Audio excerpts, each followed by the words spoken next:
Bonsoir à tous. Ambiance plus animée à la Commission électorale nationale autonome depuis l'après-midi de ce jeudi, dernier jour pour le dépôt des candidatures.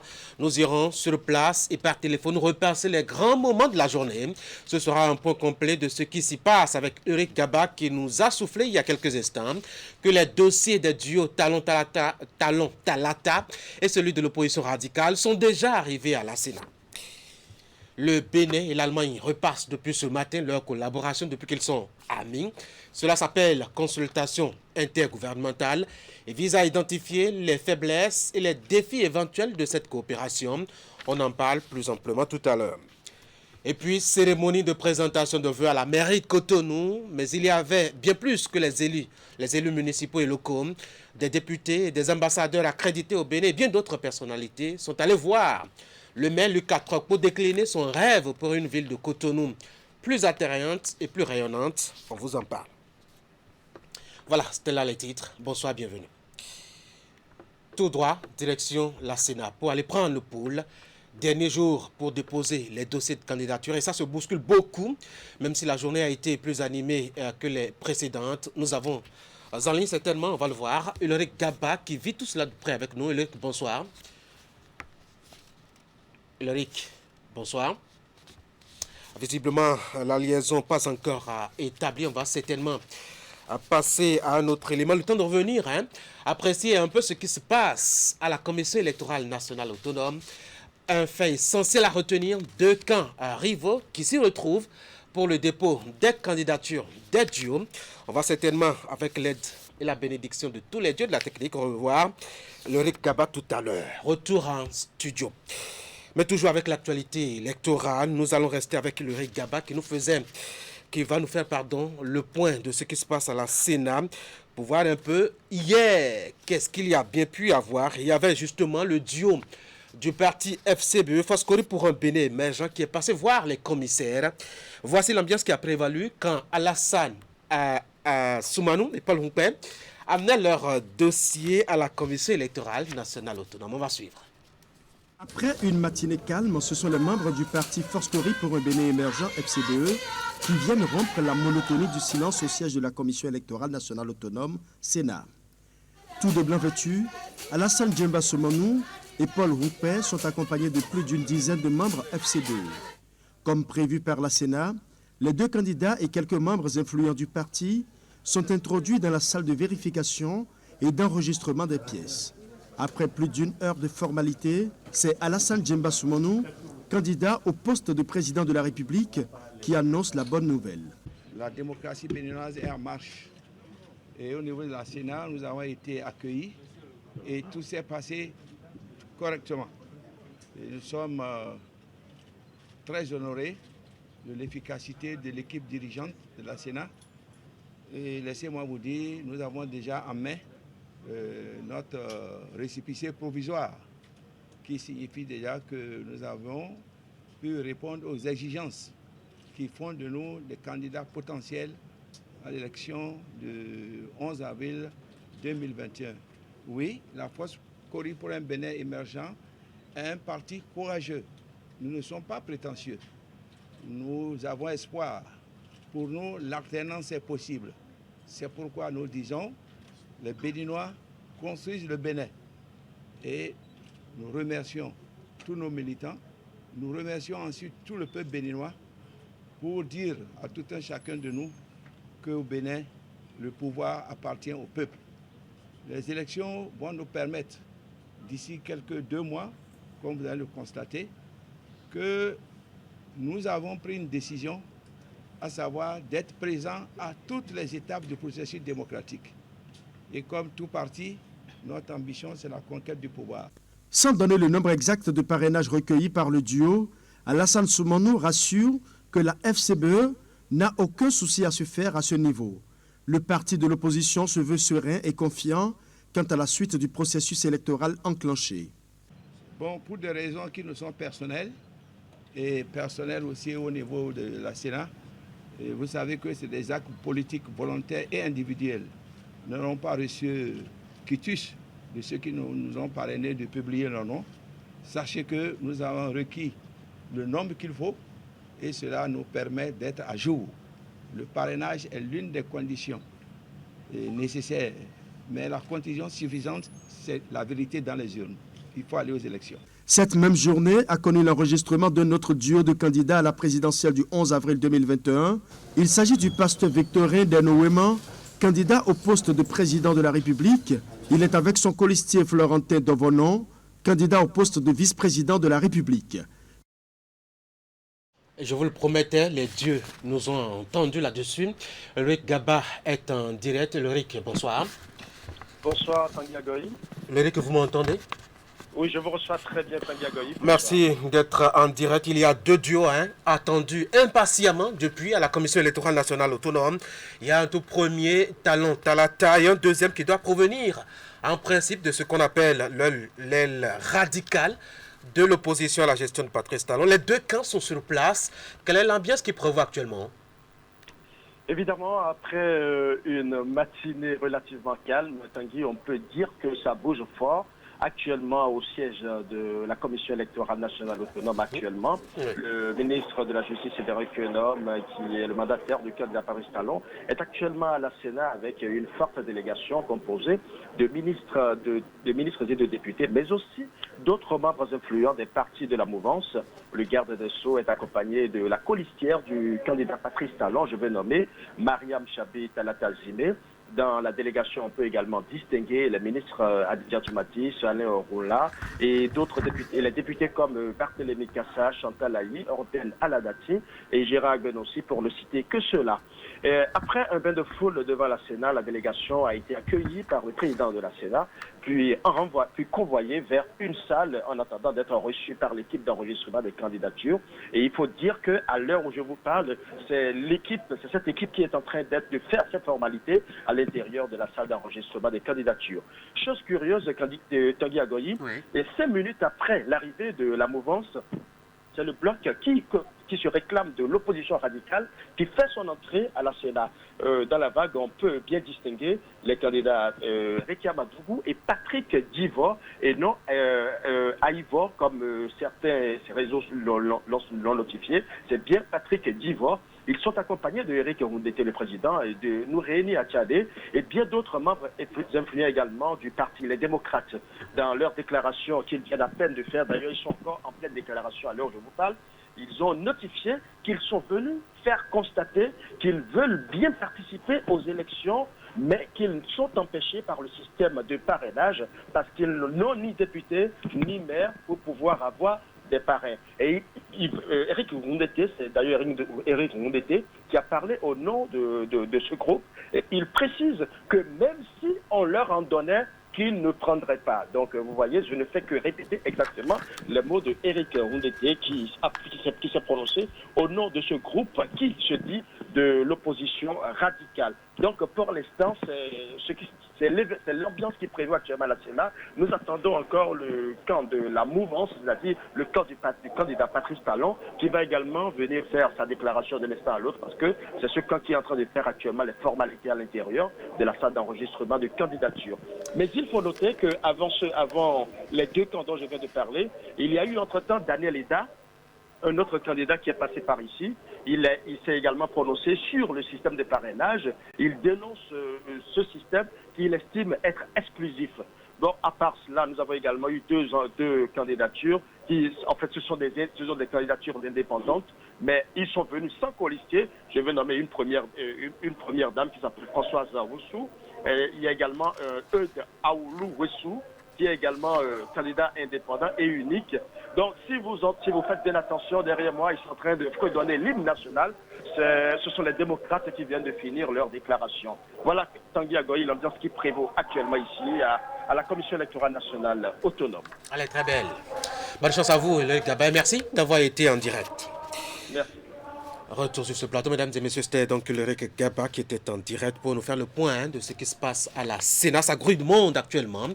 Il y a l'hymne national qui est entonné là-bas par les militants du parti, les démocrates qui étaient sur place. Ils sont venus déposer les dossiers, mais promettent-ils, ils n'ont pas besoin de parrainage. En tout cas, même si on leur en donnait, ils n'en prendraient pas parce qu'ils se retrouvent, disent-ils, coincés par des règles électorales qui ne leur plaisent pas. À leur côté aussi, presque au même moment, il y a le camp Talon Talata aussi qui est venu déposer les dossiers.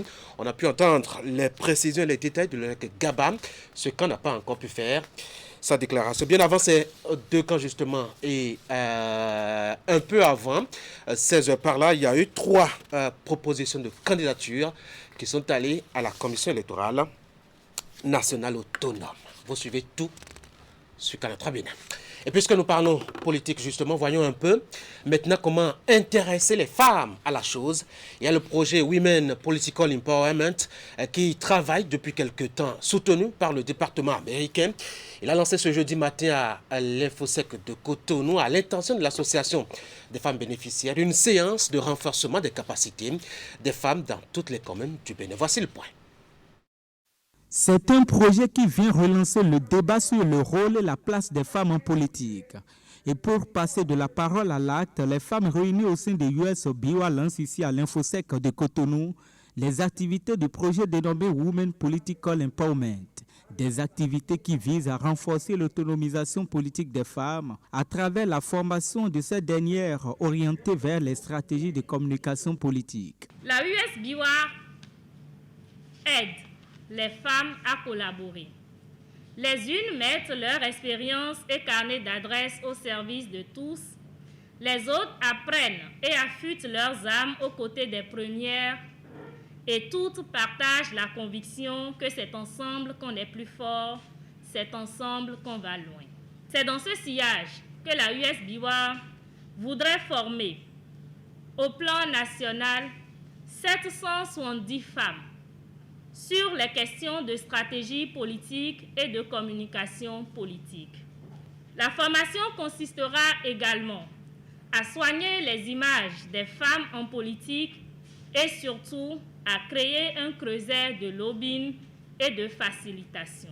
Le projet Women Political Empowerment est financé par le département d'État américain, représenté à ce lancement par son ambassade au Bénin. Et pour encourager la participation des femmes en politique, l'association veut miser sur le renforcement des capacités des femmes dans les 77 communes du Bénin, mais aussi faire un plaidoyer à l'endroit des partis politiques pour un meilleur positionnement des femmes pendant les élections. Un plan de travail qui cadre avec celui du gouvernement et l'État américain. C'est une idéale occasion d'accueillir certaines des femmes les plus remarquables du Bénin pour continuer la marche vers l'égalité.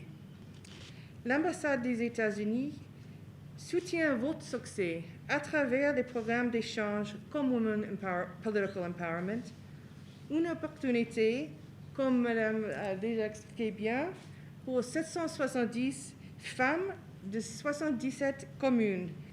Le projet Women Political Empowerment, qui vise à encourager la participation politique des femmes béninoises, est une belle initiative qui cadre donc avec la volonté du gouvernement du Bénin d'accroître la place et l'engagement des femmes dans les instances politiques du Bénin.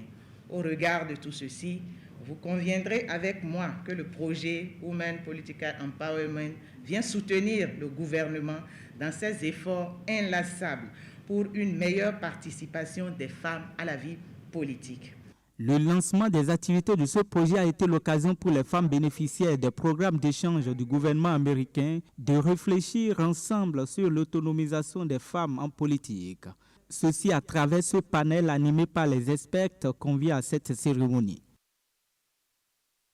Le Bénin et l'Allemagne se concertent. Les deux partenaires qui coopèrent depuis quelques longues années maintenant font un arrêt pour évaluer l'état de leur amitié. C'est à travers ce qu'ils ont appelé les consultations intergouvernementales. C'est pour trouver les moyens et les éléments de renforcement de cette coopération. Nagui Balagbe et Moufid Sabouran nous en rendent compte. Elles se tiennent en visioconférence et s'inscrivent dans le cadre des discussions périodiques d'évaluation du partenariat entre les deux pays. Ces consultations intergouvernementales sont l'occasion d'échanges directs en vue d'un état des lieux de la coopération entre l'Allemagne et le Bénin. Elles permettent d'en identifier les défis et de faire des projections. La présente assise, consacrée par l'accord de coopération technique signé entre nos deux pays depuis déjà le 29 juin 1978. Elle nous offre l'opportunité d'échanger utilement sur le niveau d'exécution des projets de développement retenus d'accord parties au titre du biennal 2019-2020 et de définir les ajustements nécessaires à leur meilleure opérationnalisation au regard de la pandémie de la COVID-19. Monsieur le directeur, mesdames, messieurs les ministres, mesdames, messieurs de la délégation Allemagne, c'est pour nous l'occasion aussi de retenir ensemble les repères de notre nouveau cadre de coopération bilatérale. Il sera en outre question pour les deux délégations de se pencher sur un nouveau cadre de coopération né des engagements pris par le gouvernement allemand lors des dernières sessions de négociations intergouvernementales relativement à son appui au développement des domaines prioritaires du programme d'action du gouvernement béninois. Monsieur le directeur Afrique, chers collègues membres du gouvernement, il me plaît de rappeler ici qu'au terme des dernières négociations intergouvernementales, le gouvernement allemand avait pris de nouveaux engagements en faveur de son appui au Bénin. Il avait consenti à mettre à la disposition du gouvernement béninois une enveloppe financière de près de 80 millions d'euros, soit environ 52 milliards de francs CFA, sous forme de dons aux domaines prioritaires de notre coopération. Dans le cadre de l'opérationnalisation du dit appui, nos deux gouvernements ont procédé le 8 septembre dernier à la signature de 2 accords portant coopération technique et financière. Leur mise en œuvre impactera des secteurs aussi divers que l'enseignement technique, la gestion intégrée des ressources humaines, l'approvisionnement en eau potable, l'hygiène et les eaux usées, la bonne gouvernance, l'agriculture et bien sûr la sécurité. Les échanges devront aboutir à la définition d'un cadre de coopération encore plus ambitieux dans l'intérêt des deux parties. Le nouveau procureur spécial près la Cour de répression des infractions économiques et du terrorisme, Mario Metonou, a été installé dans ses nouvelles fonctions ce jeudi au cours d'une audience solennelle, une cérémonie au cours de laquelle il a levé un compte voile sur ce qui fera et sera sa feuille de route dans cette nouvelle fonction. Suivez ici les détails qu'il apporte sur la question au cours de la séance qu'il a consacrée dans son nouveau siège. En ce jour où nous sommes appelés à reprendre le flambeau et à continuer l'œuvre des pionniers, il sied de lever le voile sur quelques aspects de notre feuille de route inspirée de la politique pénale du gouvernement. Cette feuille de route repose sur 3 principes. D'abord, l'égalité de tous devant la juridiction. Déjà, la Cour apparaît comme la juridiction qui punit les coupables sans égard à leur statut social. Dans notre action au quotidien, nous travaillerons à maintenir le respect strict du principe de l'égalité de tous devant la loi. Nous contribuerons à davantage faire reculer les frontières de l'impunité. Nous ferons en sorte que tous nos concitoyens perçoivent encore plus la criette comme la juridiction qui, tel Thémis, un bandeau sur les yeux et le glaive à la main, frappe les auteurs des infractions, indépendamment de leur catégorie sociale, de leur fortune, de leur fonction dans la République. Ensuite, la transparence. La transparence est consubstantielle à la crédibilité de l'œuvre de justice. C'est pourquoi nous ambitionnons d'instaurer au parquet spécial une transparence complète dans la gestion des procédures, et ceci dans le strict respect des contraintes légales. Ainsi, un bureau d'accueil sera mis en place pour permettre à tous les justiciables d'avoir en temps réel les informations sur les suites réservées à leurs procédures. La collégialité dans le traitement des procédures sera maintenue au parquet. Nous fournirons à la presse les informations factuelles sur les procédures tout en respectant les droits de la défense et en application des règles du Code de procédure pénale. Nous rendrons compte, sans délai, au garde des Sceaux, ministre de la Justice, des différentes procédures comme nous l'impose la loi. Enfin, le respect des garanties procédurales. Il sera fait grand cas du respect des droits de la défense. Nous travaillerons à l'amélioration continue des relations du parquet spécial avec les avocats. Dès l'orée des investigations, nous veillerons à la bonne application de la loi pénale, à l'encadrement de l'action des services d'enquête. Nous nous appliquerons à jouer pleinement notre rôle de garant des libertés individuelles. Je voudrais, Mesdames, Messieurs, en concluant mes propos, à l'instar du procureur général près de la Cour de cassation française, Jean-Claude Marin, laisser le dernier mot à celui qui, au XVIIe siècle, a beaucoup réfléchi sur le concept de la justice. Pour Blaise Pascal, que je cite, « L'imagination dispose de tout. Elle fait la beauté, la justice et le bonheur qui est le tout du monde. » Fin de citation. De ce message d'espoir, et d'optimisme, faisons un viatique et une boussole pour les temps à venir. Il va d'ailleurs aussi rêver, faut-il le dire. Il y a un nouveau directeur départemental de la police républicaine à la tête du Koufo. Son nom, Séraphin Losikende, commissaire principal de police. Il a officiellement pris fonction lundi en lieu et place d'un commissaire divisionnaire. Celui-là s'appelle Constant Cachemin. Voici le point de la cérémonie de passation de service avec Geoffroy Mensah. L'acte est solennel et ouvre une nouvelle page de l'histoire de la police républicaine dans le département du Koufo, au sud-ouest du Bénin. Le commissaire divisionnaire de police, Constant Cachemin, après environ 3 ans à la tête de cette direction départementale, passe le commandement au commissaire principal de police, Séraphin Losikende. La cérémonie de passation de charge s'est déroulée dans l'après-midi de ce lundi 1er février 2021 dans le rôle du Centre de promotion sociale CPS d'Aplaroué.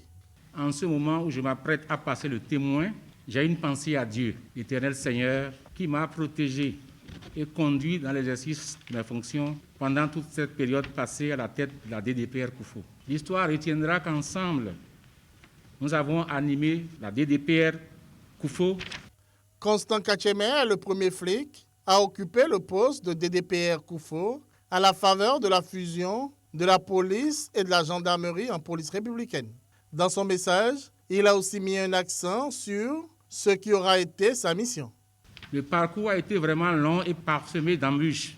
Personne ne pouvait s'assurer de l'issue, encore moins. Personne ne pouvait présager que nous arriverions. Tout était à penser et à repenser.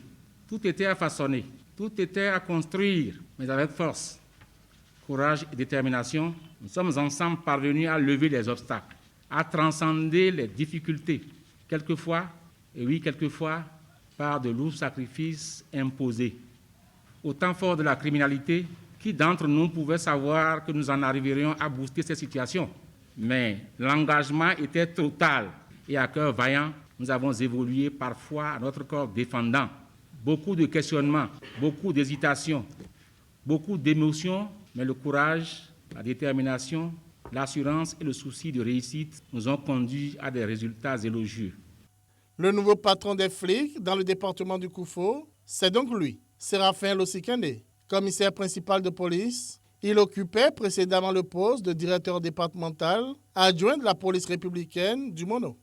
Vous partez, certes, car le moment est venu pour vous de vous libérer de toute contrainte ou obligation professionnelle et vivre en toute quiétude avec votre chère famille. Mais nous avons encore besoin de vous, de votre expertise et de votre savoir-faire qui vous ont permis de tenir la charge pendant plusieurs années.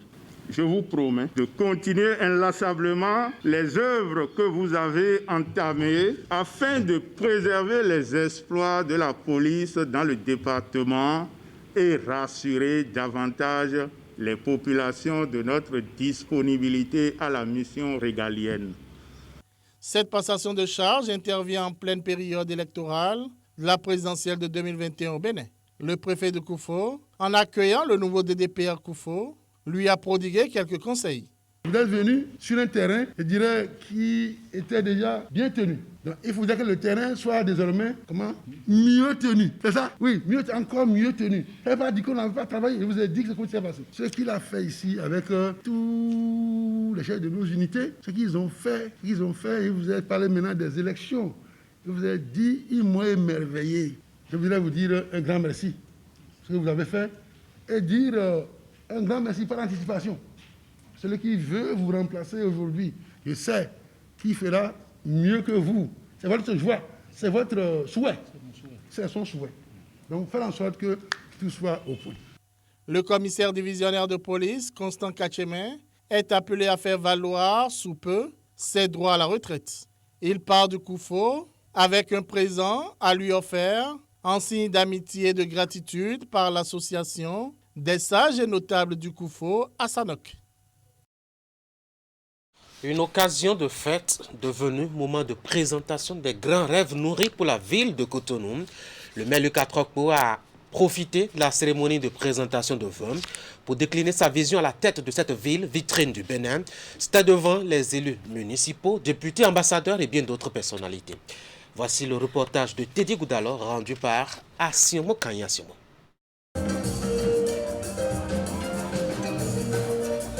C'est dans cette ambiance conviviale que les responsables à divers niveaux de la municipalité de Cotonou se sont souhaités les meilleurs vœux du nouvel an 2021.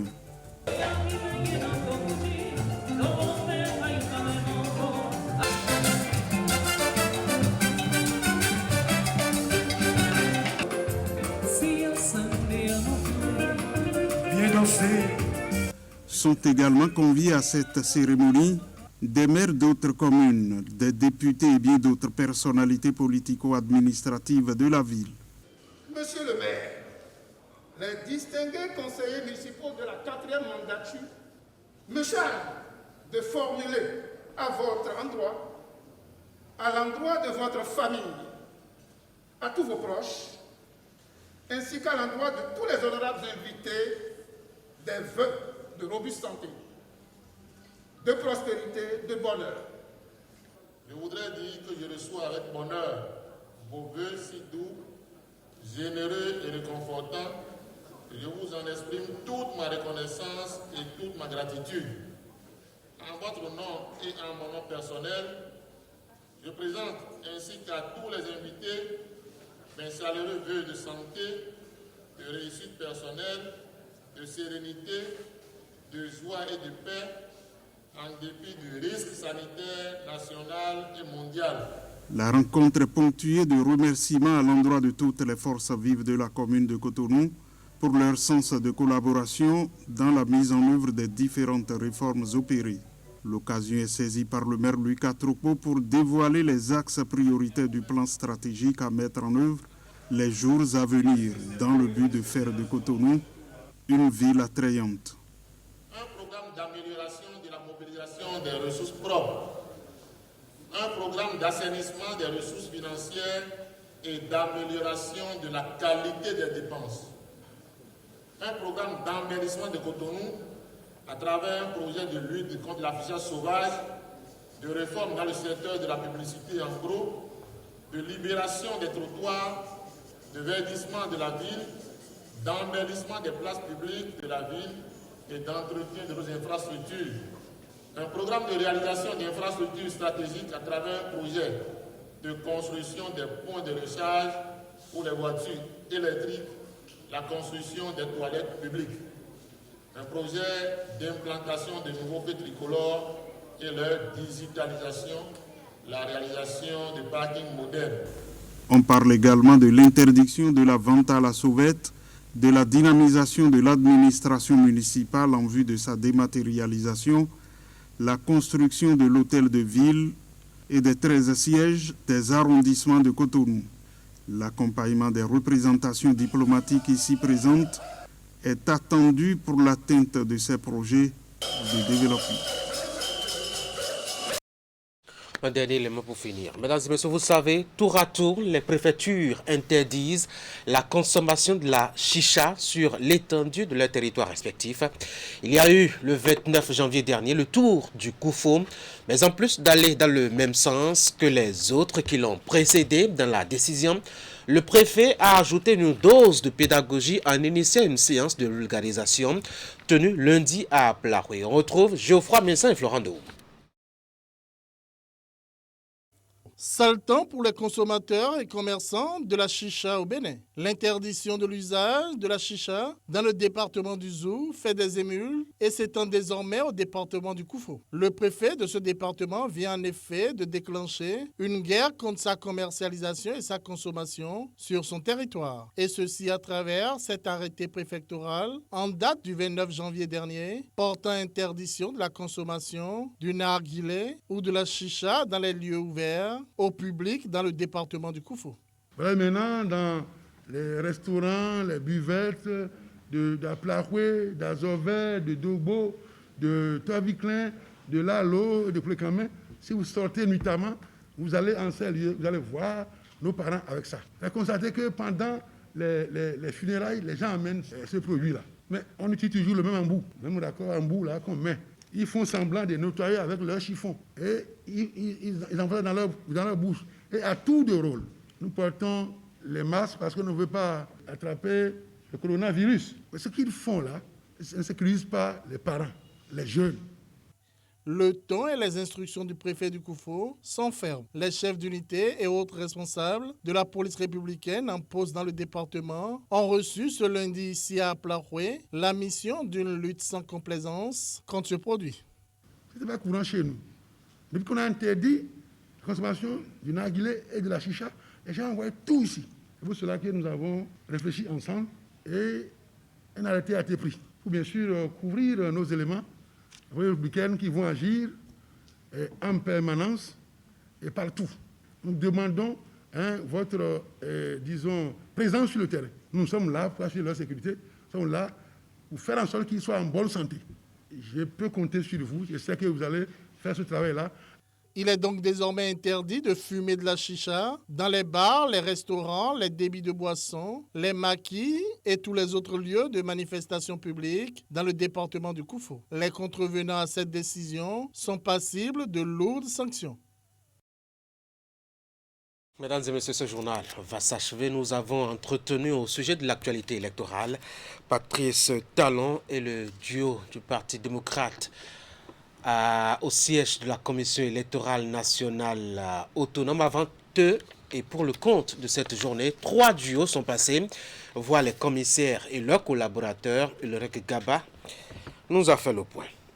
À Porto Novo, Mario Metonou, précédemment procureur de la République près le tribunal de première instance de Cotonou, a été installé dans sa nouvelle fonction de procureur spécial de la Criette en lieu et place de Gilbert Togbono appelé à servir ailleurs. Nous avons fait un tour à Porto Novo pour découvrir les priorités du nouveau procureur spécial de la Maison Blanche aux faces multiples. Et pour les férus du foot, le CHAN, qui se tient actuellement au Cameroun, a défini hier l'affiche de sa finale. Ce sera une finale bec et ongle, dimanche prochain entre les Aigles du Mali et les Lions de l'Atlas. Les Marocains ont humilié en deuxième demi-finale hier. Les Camerounais, c'était sans respect, 4-0. Voilà, merci d'avoir été là. Ce fut un plaisir et un bonheur de vous avoir servi. Les informations vespérales, il y a un dernier rendez-vous de la journée, ce sera à 22h30 pour le point, l'édition de la nuit. Vous passez une excellente soirée. L'actualité a lieu en ce moment au siège de la Commission électorale nationale autonome. Bonsoir.